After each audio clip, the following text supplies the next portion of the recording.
buenas tardes, buenas noches, como decimos siempre.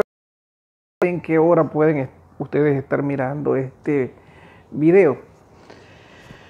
Hoy estamos una vez más queriendo tener un conversatorio ligerito sobre aquellos temas que nos causan dudas y que nos siembran a nosotros ciertas dudas en la mente y estar pensando cuál será la verdad, cuál será la realidad, si será mentira lo que me han dicho, será mentira lo que sé o será una realidad y no tengo cómo averiguarla. Muchas veces las personas no preguntamos por orgullo, porque no queremos que las otras personas piensen de que nosotros somos ignorantes o que simplemente no sabemos nada.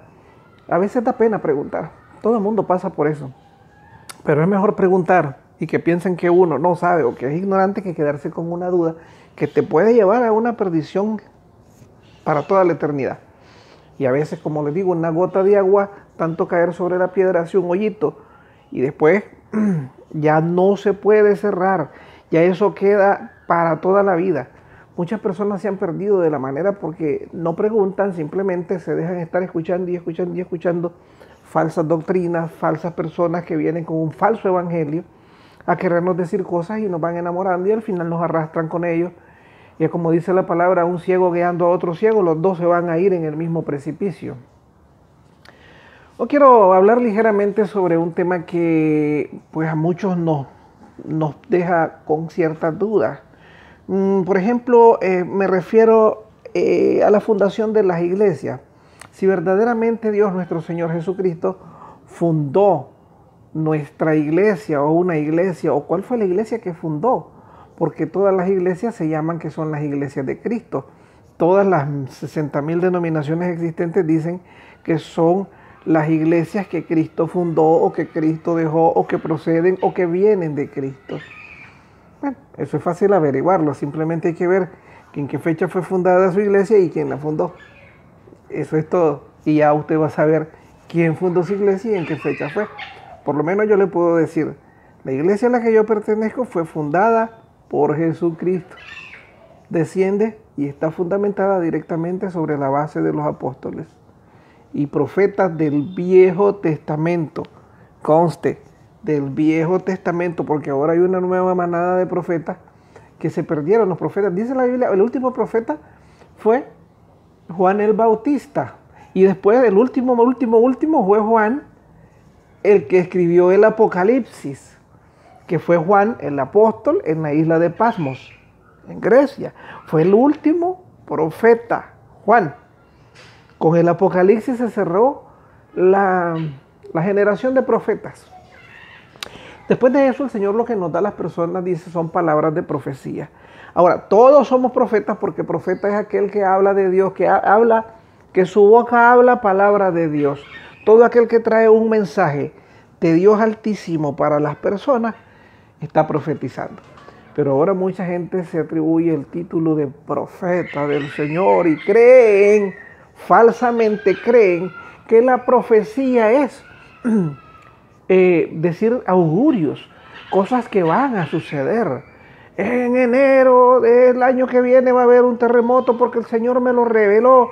El Señor dice que va a haber un terremoto. Esa es una profecía, eso no es una profecía.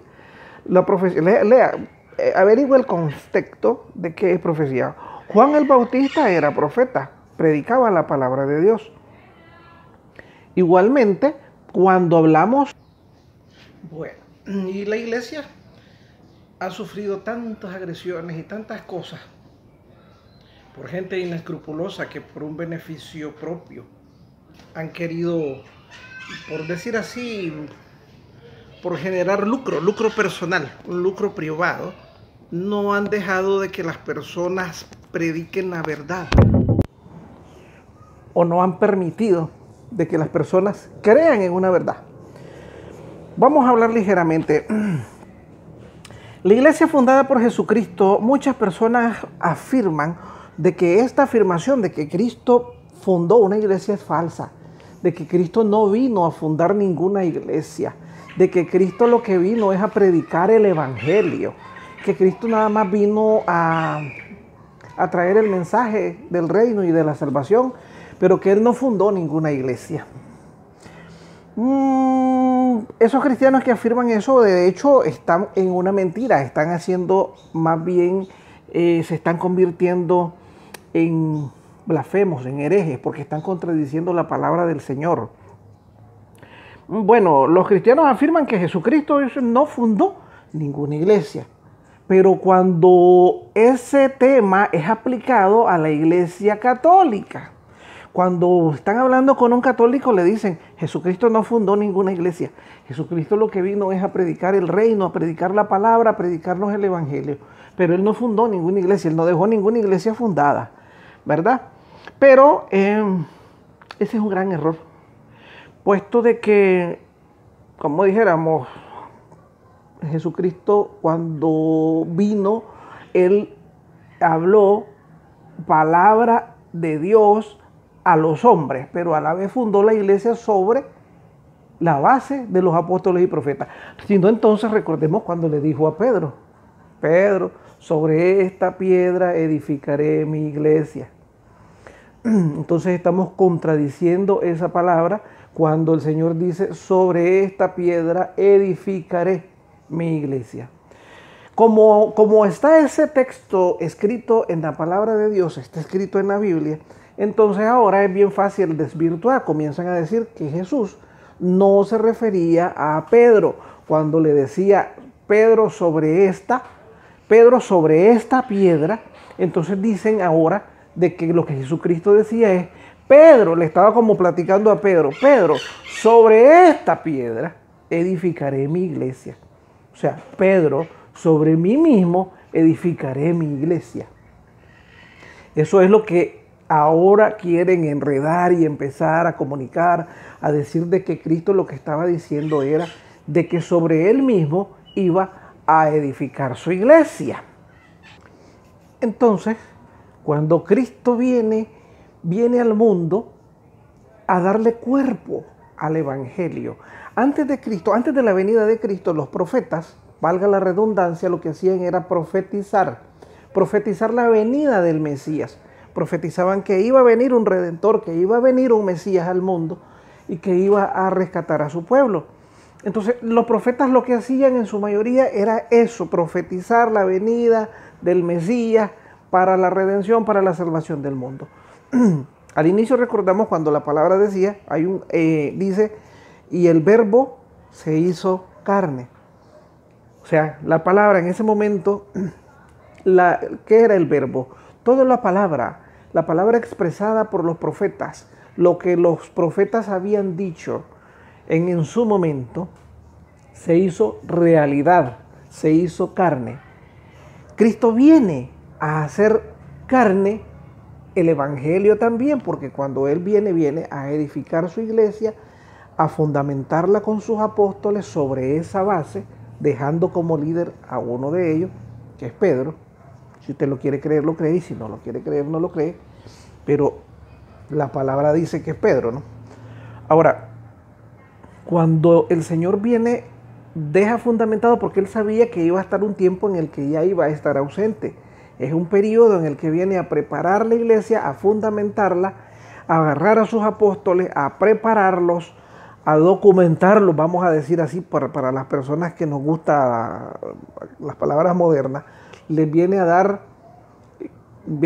cátedra del evangelio, a explicarles el reino, a explicarles cómo funciona la gracia, la misericordia, cómo funcionan lo que anteriormente estaba en la ley de Moisés, los 10 mandamientos, que no es que desaparezcan ni que no valgan, sino que como Él viene a explicárselos, a adaptarlos para que podamos cumplirlos a través de un nuevo evangelio. A partir de Cristo, de la venida de Cristo y de su muerte, nace un nuevo evangelio que es la iglesia de Cristo, que es la que Cristo fundó. Antes que Cristo viniera, no existía el evangelio. Lo que existía eran los profetas. Por eso, cuando abrían los rollos y leían las palabras de los profetas, ellos estaban con la esperanza de que la palabra profética de estos hombres se cumpliera y que viniera el Mesías al mundo. Por eso los israelitas o los judíos, hoy en día los no mesiánicos que no creen en que Cristo era el Mesías y que ya Cristo vino al mundo y que ya pasaron 2020 años, ellos todavía están esperando la profecía de los profetas antiguos. Ellos todavía están esperando al Mesías, al Redentor. Ellos ven a Cristo como un profeta más. No lo reconocieron como el Mesías. Aun con todo lo que pasó, aun con todo lo que sus ojos vieron y oyeron, ellos no lo reconocieron. Por eso hay otra palabra donde dice, a ellos vino y no lo reconocieron, que es a su propio pueblo. Entonces, esos judíos que no reconocieron a Cristo hoy en día todavía están con la vieja ley. Con la vieja ley, con la ley mosaica o la ley mesiánica, que es cuando todavía están esperando la venida del Mesías, están esperando todavía que suceda todo lo que aquellos profetas creen en los profetas y no creyeron en Cristo, creen en que los profetas dijeron la verdad, que un Mesías va a venir, pero que no ha venido todavía. Después de Cristo, que ya se crea el Evangelio, por eso se llama Evangelio. ¿Qué significa Evangelio? Esa es otra cosa muy importante. ¿Qué nos han dicho que es Evangelio? ¿Qué se cree que es el Evangelio? Porque ahora hay muchos evangelios, evangelistas, evangélicos, pero ¿saben ellos qué son? ¿Saben ellos qué significa esa palabra? Se la voy a explicar brevemente, ligeritamente.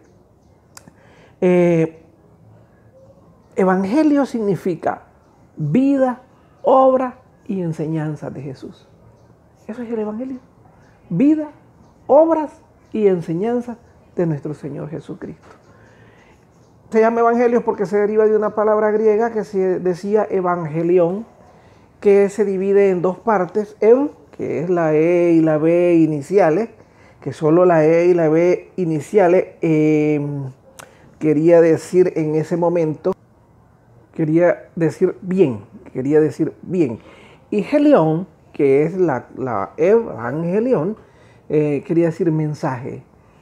Buen mensaje, y después se traduce como buena nueva, y después se traduce como el nuevo mensaje, el nuevo mensaje, las buenas nuevas del Señor. Pero en sí como tal significa la vida, las obras y las enseñanzas de nuestro Señor Jesucristo. Eso es el Evangelio. No inventemos otra cosa. Ahora, ¿cómo ustedes se pueden llamar que son evangelistas o que son evangélicos muchos? No digo todos, vuelvo y digo porque algunos, pues, tienen buenas enseñanzas revueltas, como expliqué en el video anterior, ¿verdad?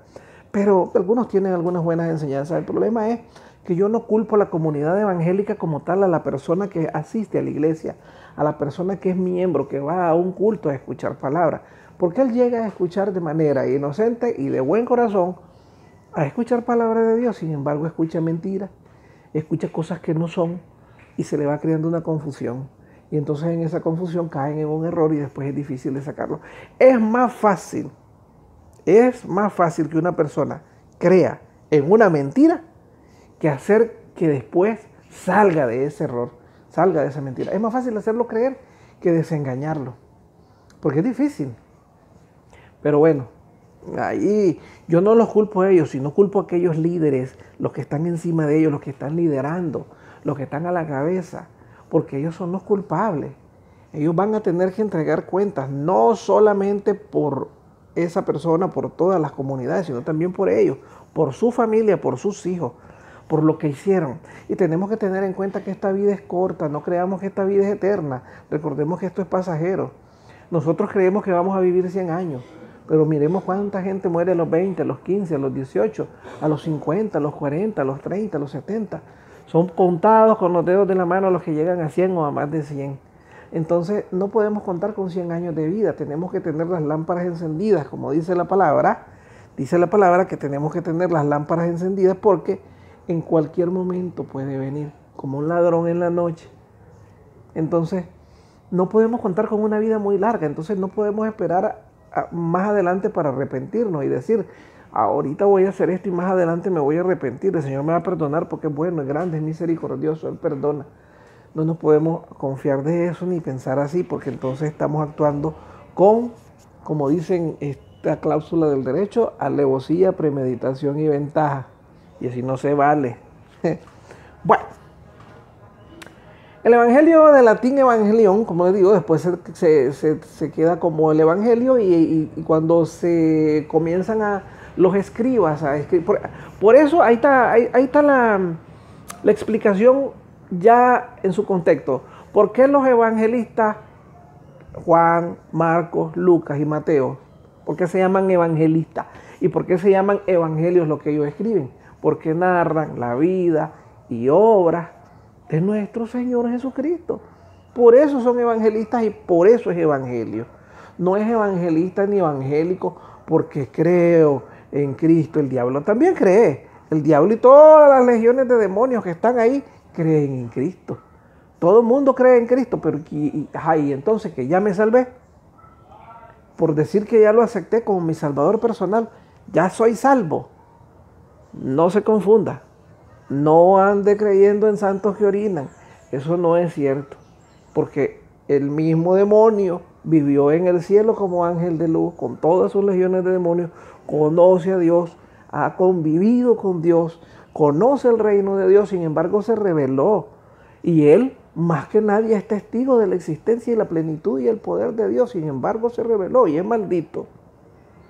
Entonces no podemos nosotros creer que porque ya creo en Dios, que porque sé que Dios existe, que sé que Él está ahí, yo ya estoy salvo. No, ahí está equivocado. Y no quiero tampoco meterlo en temor. Lea la Biblia, allí está escrito. O sea, que yo no le vengo a decir mentiras. Nadie es monedita de oro para que todo el mundo lo ande y lo quiera.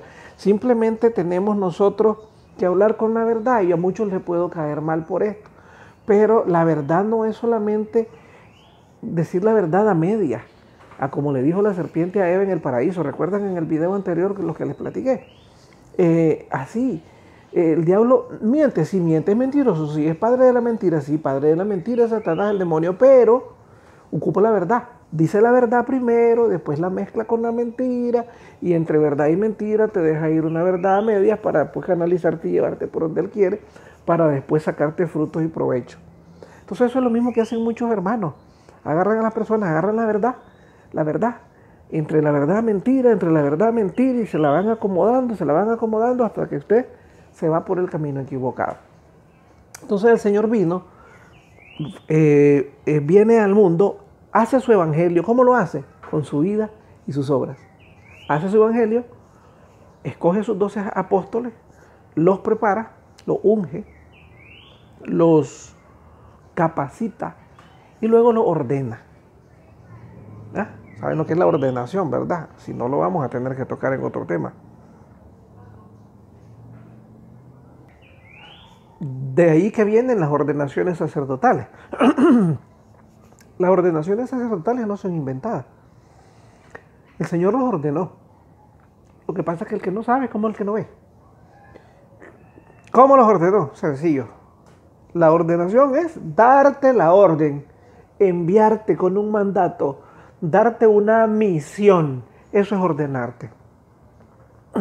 Y cuando les dijo, vayan por el mundo y predíquenle a todas las naciones, bautícenlos. O sea, es una orden, no es una, ¿cómo les pudiera decir yo? Es que si quiero o no quiero, es que si me da la gana o no me da, o que no lo voy a hacer hoy, lo voy a hacer mañana. Es una orden, no está sujeto a discusión, no está sujeto a que si mi voluntad es ir a hacer lo que Dios mandó o no. Es una orden. Vayan por el mundo, prediquen mi palabra y en mi nombre, devuélvanle la vista a los ciegos, hagan escuchar a los sordos, revivan a los muertos, sanen a las personas, predíquenles mi palabra, bautícenlos. Toda esa es una ordenanza que el Señor da a sus apóstoles. Por eso dice que la iglesia está fundamentada sobre esa base, sobre la base de los apóstoles y profetas. Ahí es donde nosotros nos vamos a fundamentar.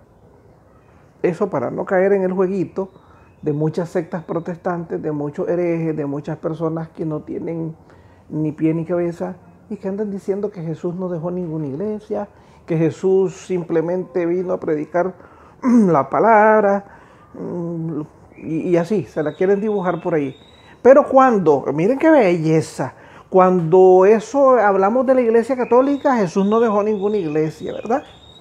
Pero cuando te invito a mi iglesia, O cuando vas a una iglesia de ellos, X iglesia de las 60,000 que existen, esa es la iglesia de Cristo. Esa es la iglesia del Dios verdadero. Esa es la iglesia que Cristo fundó. Esa es la iglesia que, por eso ahí tenés que llegar, por eso ahí tenés que diezmar, porque es bíblico, por eso ahí tenés que llegar a recibir la palabra, porque esa es la iglesia que Cristo fundó, ¿verdad? Pero para convencerte te dijeron de que Cristo no vino a fundar ninguna iglesia, que Cristo lo que vino es a traer el mensaje del reino, las buenas nuevas para la salvación.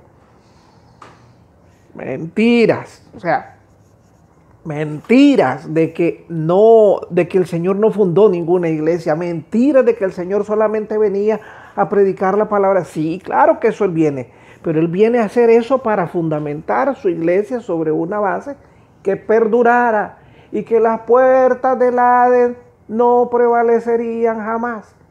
Cuando le dicen después a la gente de que Pedro no es el líder porque Jesús dice, sobre esta roca edificaré mi iglesia, no es sobre Pedro, es sobre esta roca que soy yo mismo, según ellos, Cristo es el mismo, ¿verdad?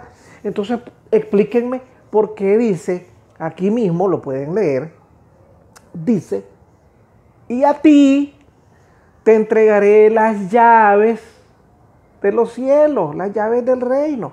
Si sobre mí mismo voy a edificar la iglesia y sobre yo mismo soy la piedra, ¿para qué te voy a dar la llave a vos? Échame ese trompo en la uña. Y después le dice a Pedro, lo que tú ates en la tierra se atará en el cielo.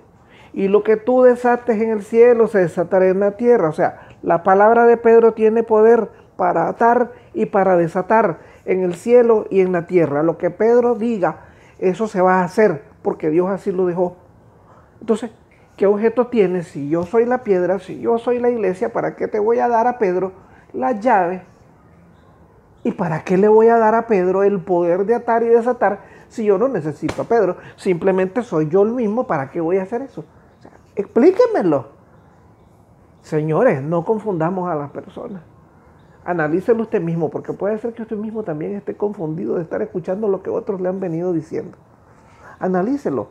Si Dios mismo mandó a su hijo para que fundara su iglesia y él mismo iba a ser la iglesia, entonces ¿para qué buscó a Pedro y le dijo, toma las llaves del reino?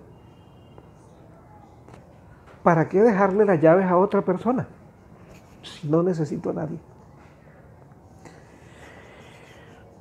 Vean qué importante.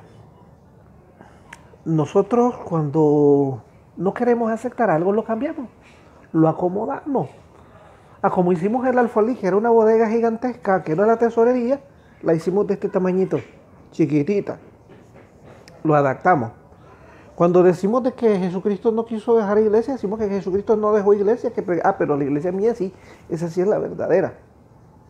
Ahora decimos que Jesucristo no nombró a Pedro, que él mismo se estaba señalando, como que estaban ahí presentes. Y entonces, ¿cómo lo nombró? El mayordomo y le dio la llave. Les voy a explicar eso. En la antigüedad, el rey, recordemos que Jesucristo era judío y traía una tradición judía. Y las tradiciones judías en aquel tiempo eran de que los reyes nombraban a su mayordomo, buscaban a una persona de confianza, alguien en quienes ellos tuvieran toda su confianza y que fuera alguien especial dentro del reino, no era cualquier persona.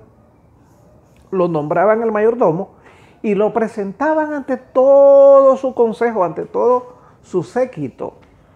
Y les entregaban la llave.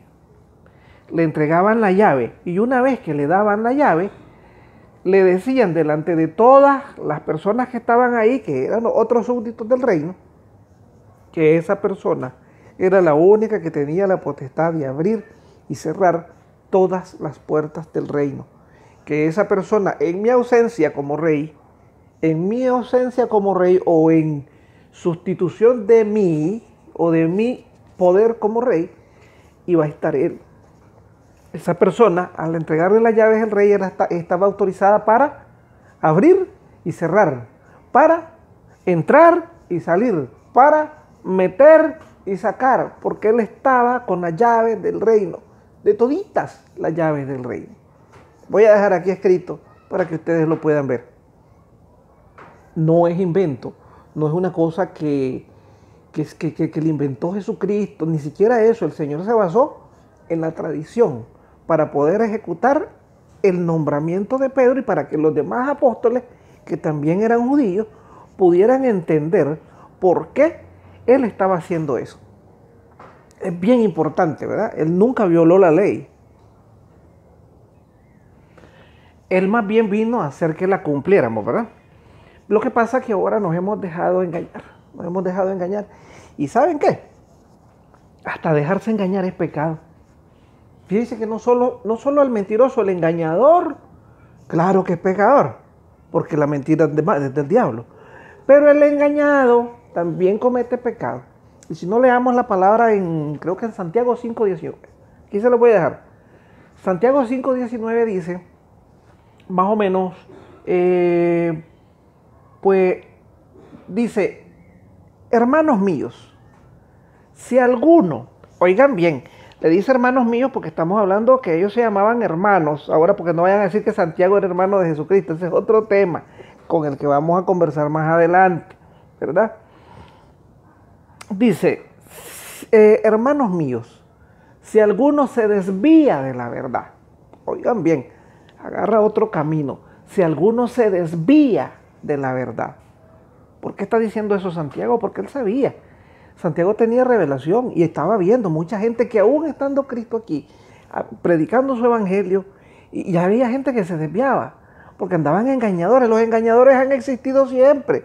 Lo que ahora se han proliferado con la globalización y la tecnología, se han surtido, se han salido por todos lados, se han aumentado. Pero los engañadores han existido siempre.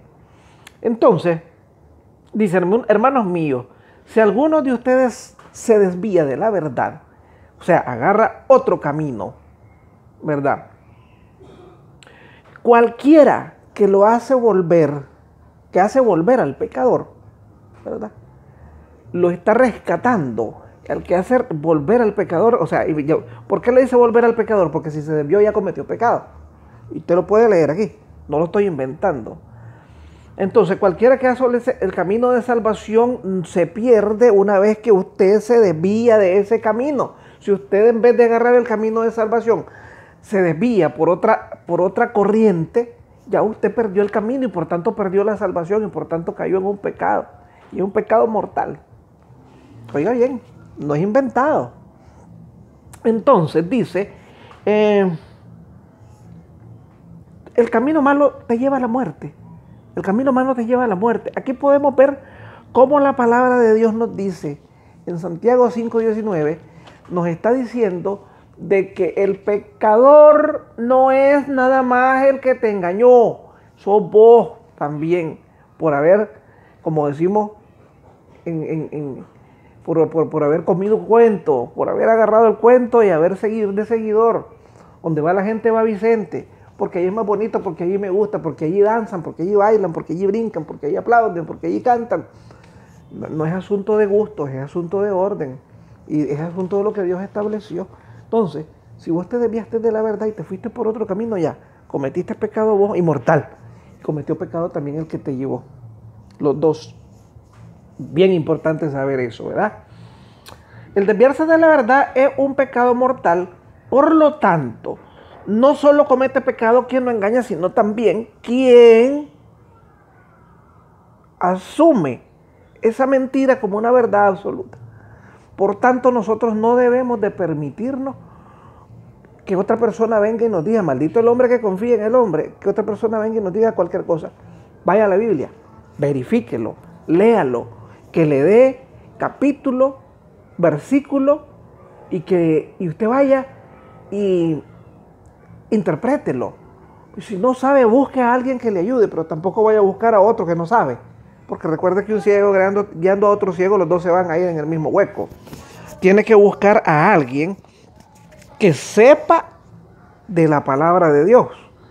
Entonces tampoco vaya a buscar a alguien que más bien lo vaya a enredar y lo vaya a confundir. Porque entonces los dos se van a ir en el mismo hueco, ¿verdad? Es bien importante que ustedes sepan eso. La iglesia fundada por Cristo, primero aclaremos este punto. Cuando afirmamos que Cristo vino y dejó fundada su iglesia, ¿verdad? Nosotros estamos conscientes de que estamos siguiendo lo que el Señor nos dejó dictado, ordenado, que nosotros debemos de hacer para poder estar dentro del orden que Él dejó y seguir su palabra. No podemos nosotros seguir cualquier corriente. Ahora cualquiera viene y agarra el cuento y se va por ahí ya, inventado. Bueno, en todo esto hay que recalcar dos cosas bien importantes. Para tomar un poco el hilo de la conversación que venimos hablando, en las antiguas versiones la Biblia decía de que, creo que por aquí lo anoté esa parte, déjenme un segundito, quiero ver si por aquí lo anoté. A ver, dice, hay que recalcar dos cosas en las versiones actualizadas de lo que son las Biblias Reina Valera, después de la 1960 para acá. Anteriormente decía una cosa y ahora le han cambiado palabritas, y entonces con una palabrita que cambie, cambian muchas cosas.